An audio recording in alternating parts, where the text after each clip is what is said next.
Tan importante es el secreto que la revelación de lo que ocurra en el cónclave está sujeto a una pena canónica, que es la excomunión. Habemus papam eminentissimum ac reverendissimum Dominum Josephum Sancte Romane Ecclesiae. El Papa evidentemente tiene una dualidad en el sentido de que por una parte es un representante, un guía espiritual, y por la otra parte es un jefe de Estado de la Ciudad del Vaticano. A la gente le cuesta muchísimo entender eso y además les crea confusiones. El laico común pretende muchas veces politizar las actuaciones del sumo pontífice. Tiene una opinión también como jefe de Estado, pero suele confundirse. Y eso se articula básicamente, en primer lugar y desde el punto de vista espiritual, por lo que dice el Evangelio, las Sagradas Escrituras. El origen del Papa es un origen totalmente sobrenatural, que viene del propio Jesucristo, cuando instituyó su iglesia y designó a Pedro como su sucesor. En ese momento, nuestro Señor le dice a Simón, que era el nombre original de este apóstol: tú eres Pedro, y sobre esta roca, sobre esta piedra,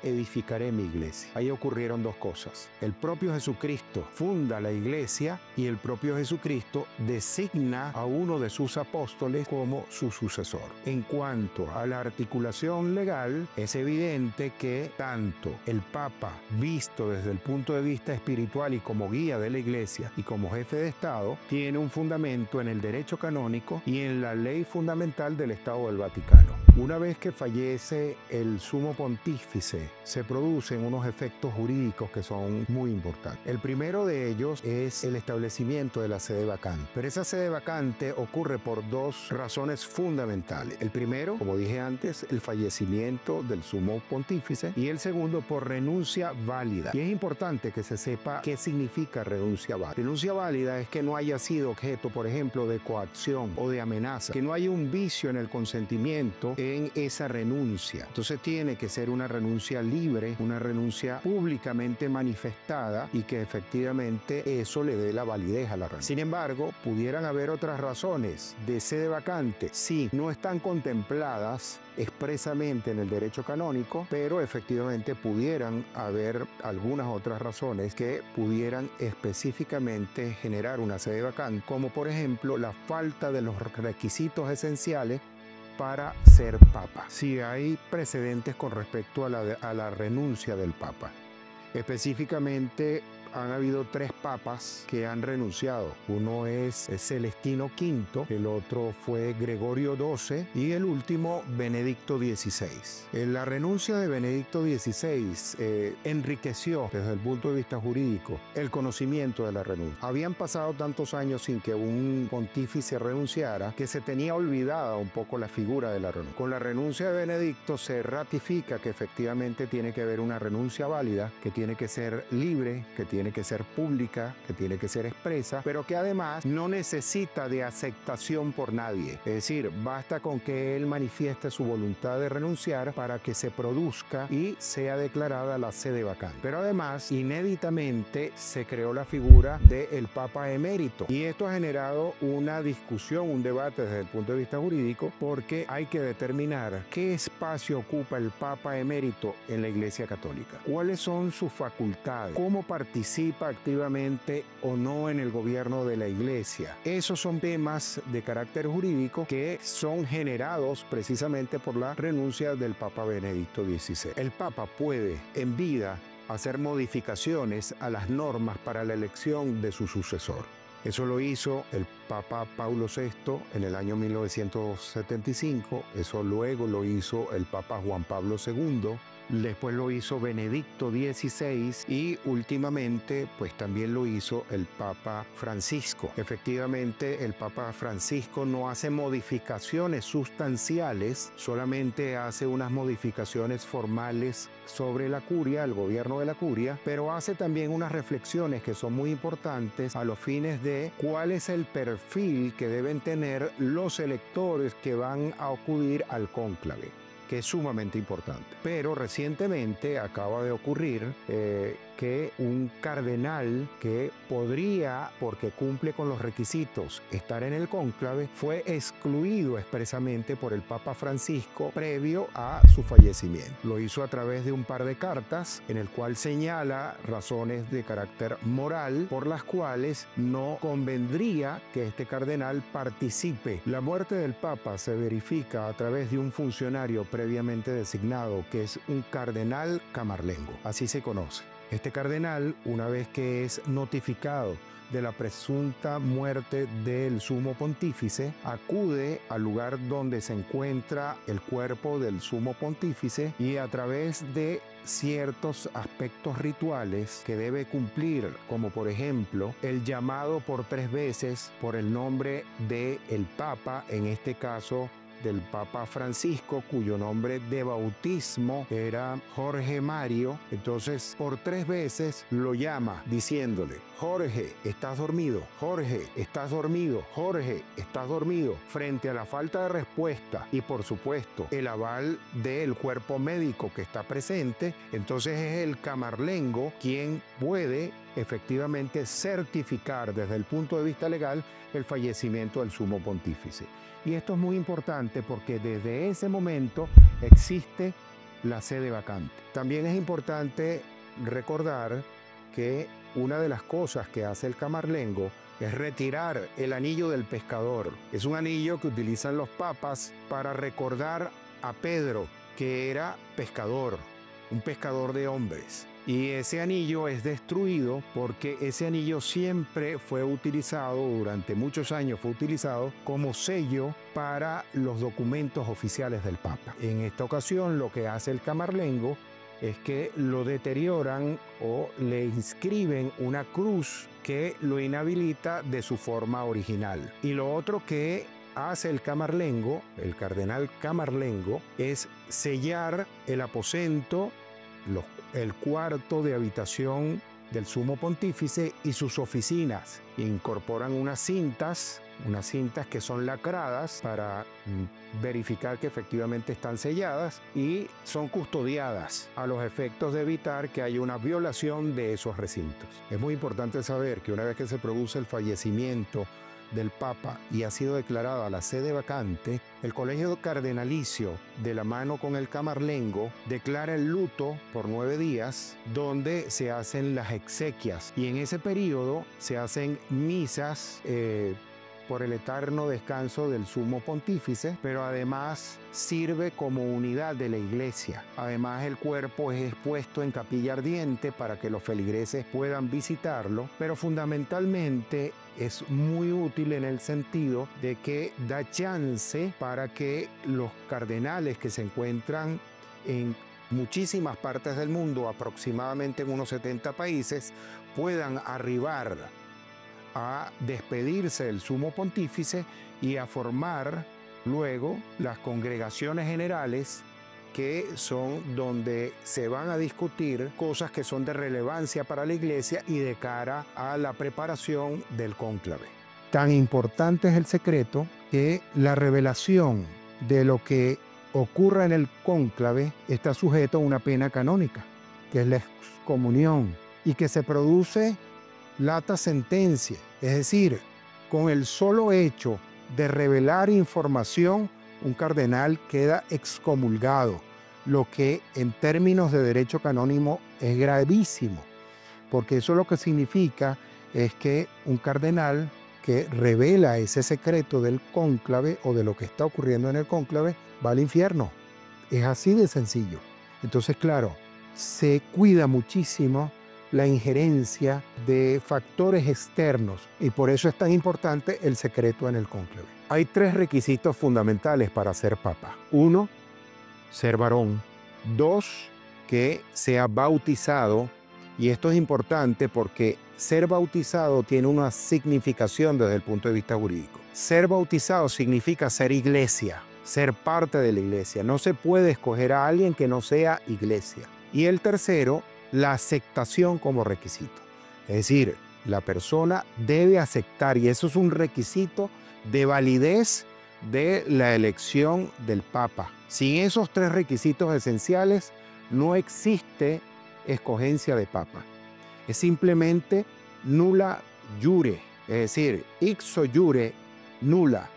Quiere decir que no necesita ni siquiera de la declaración expresa de nadie, porque efectivamente el acto no se realizó.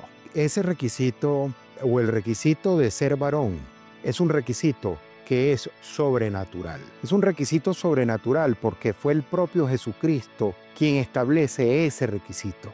Cuando Él escoge a Pedro como su sucesor y ha escogido un varón para que sea precisamente el guía de su iglesia, eso es lo que podemos llamar un requisito divino, inmutable por los humanos, por nosotros los hombres. Nadie tiene la facultad de cambiar lo que el propio Jesucristo, que era Dios y hombre verdadero, hizo. Por tanto, ese es el fundamento, que es un fundamento natural. Es un fundamento además sobrenatural, la razón por la cual está expresamente contenida en la Constitución Apostólica. De acuerdo a la Constitución Apostólica Universi Domini Gregis, el cónclave debe celebrarse en un plazo no menor de 15 días ni mayor de 20 días. Esa es quizás una de esas reformas que hizo el Papa Juan Pablo II y que eran importantes a los efectos de que se celebrara de manera más rápida. Una vez que se comienza el cónclave, es importante saber qué es el cónclave.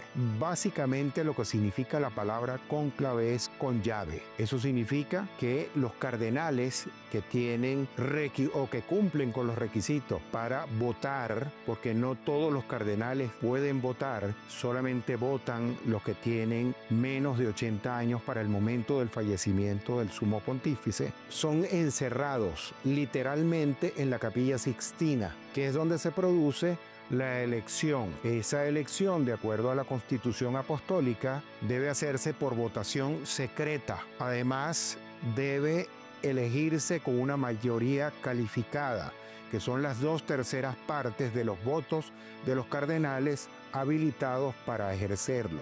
Después se hacen votaciones que pueden ser 2 en la mañana y 2 en la tarde, y eso sucesivamente hasta que se logre la mayoría que efectivamente se requiere para la elección del Papa, es decir, las 2/3 partes de los votos. Esas papeletas, que cada uno de ellos de su puño y letra pone el nombre de el candidato de su elección, son metidas en una urna y luego son contadas por 3 cardenales. Esos 3 cardenales las condenan luego que se ha hecho el conteo, es decir, se les inserta a través de una aguja un cordón, son apiladas y luego son quemadas. Y se queman para decirle a la feligresía y al mundo entero qué es lo que ha ocurrido en cada votación. En el caso de que no haya habido la elección porque no se ha logrado la mayoría calificada que se requiere, ese humo es de color negro. Y en el caso de que haya la elección de un papa, ese humo es de color blanco, que es simplemente simbólico. No tiene ninguna connotación desde el punto de vista jurídico. Es simplemente un aviso para quienes están extramuro, fuera del Vaticano, saber si efectivamente hubo la elección o no del Papa. Si no ha habido la mayoría calificada de las 2/3 partes de los votos, es decir, que ninguno de los candidatos cuenta con esos votos, esas papeletas se queman. Y esa es la famosa fumata. Se queman en unos hornos especiales. Antes se impregnaban con agua, unas y otras sin agua, y eso generaba un humo blanco o un humo negro o más oscuro. Sin embargo, como eso no quedaba muy claro, es decir, los feligreses no se enteraban muy bien si era blanco o oscuro, y eso producía confusión, entonces agregan unos químicos que permiten que con clarísima evidencia se determine que la fumata es blanca o es negra. Pero esa no es la forma de proclamar al Papa. Eso es una señal simbólica para la feligresía y para el mundo, diciendo que ya hay una decisión, pero no significa todavía que se sepa quién es el Papa, porque esa proclamación corresponde formalmente a un cardenal que es protodiácono. Y ese cardenal protodiácono es el que hace la famosa frase en el momento en que se asoma al balcón el Papa, dice Habemus Papam. En ese momento sale el Papa y es anunciado por su nombre de bautizo, pero también se anuncia el nombre que él ha escogido para signar su periodo como papa. Si la elección del papa no está expresamente establecido en el derecho canónico, ni en la ley fundamental del Estado Vaticano, la nulidad del nombramiento del papa. El papa está revestido o está protegido por un principio que se llama prima sede nemine judicatur. Significa que por encima del papa no hay nadie que lo pueda juzgar, que no sea Dios. Por tanto, si se llegara a producir la violación de uno de esos requisitos que genera evidentemente la nulidad ixo iure nulle, ¿tendría que haber una declaratoria o no por algún tribunal? No. Es nula, no es inexistente, como ya se dijo. Sin embargo, siempre sería prudente, y eso tendría que analizarlo el colegio cardenalicio, para verificar si se debe declarar la sede como vacante. También es importante saber que desde el momento en que nuestro Señor Jesucristo funda su iglesia y escoge como su sucesor a Pedro, eso es lo que se llama la sucesión petrina. En la Iglesia Católica, documental e históricamente hablando, se puede determinar cómo hay una sucesión ininterrumpida desde Pedro hasta el último de nuestros papas. Y eso es importante, es de relevancia muy importante, porque es la permanencia a través del tiempo de la voluntad de nuestro Señor Jesucristo. Es decir, Pedro representaba la voluntad de Jesucristo y el Papa representa en idéntica forma la misma voluntad de Jesucristo. Esa sucesión petrina es fundamental para determinar la existencia de la Iglesia. Finalmente, yo creo que una reflexión importante para todos los que somos católicos es que en este momento debemos abocarnos a rezar por el Papa. No solamente por el Papa Francisco y por el eterno descanso de su alma, sino también por el que vendrá, que va a ser escogido por los cardenales. Y en consecuencia, esos cardenales también tenemos que rezar por ellos muchísimo, para que el Espíritu Santo los informe y los guíe y tomen la mejor de las decisiones para escoger ese hombre, ese Papa que va a guiar de manera efectiva a la Iglesia Católica.